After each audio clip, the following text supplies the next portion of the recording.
ઝાલોદ તાલુકાના લીંબડી ગામ ખાતે લાયન્સ ક્લબની નવીન ટીમની રચના કરવામાં આવી। આ તારીખ 29/6/2025 રવિવારના રોજ સાંજે 7 કલાક આસપાસ ઝાલોદ તાલુકાના લીંબડી ગામે નવીન લાયન્સ ક્લબની ટીમની નિમણૂકથી કરવામાં આવી હતી। લાયન્સ ક્લબ ટીમની નિમણૂકમાં પ્રમુખ મંત્રી સહિત 21 સભ્યોની વરણી કરવામાં આવી હતી, જેમાં પ્રમુખ તરીકે રીનાબેન સોની, મંત્રી તરીકે શર્મિલાબેન દવે, ખજાનચી તરીકે ચેતનાબેન ઝામર, આઈપીપી તરીકે મગનભાઈ જાટવા,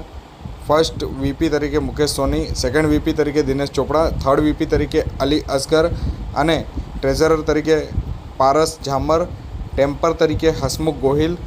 12 ટ્વિસ્ટર તરીકે રાજેન્દ્ર દેવડા, જીએમટી તરીકે મહેન્દ્ર જૈન, જીએલટી તરીકે કેતન દવે, જીએસટી તરીકે રશ્મિકાકાંત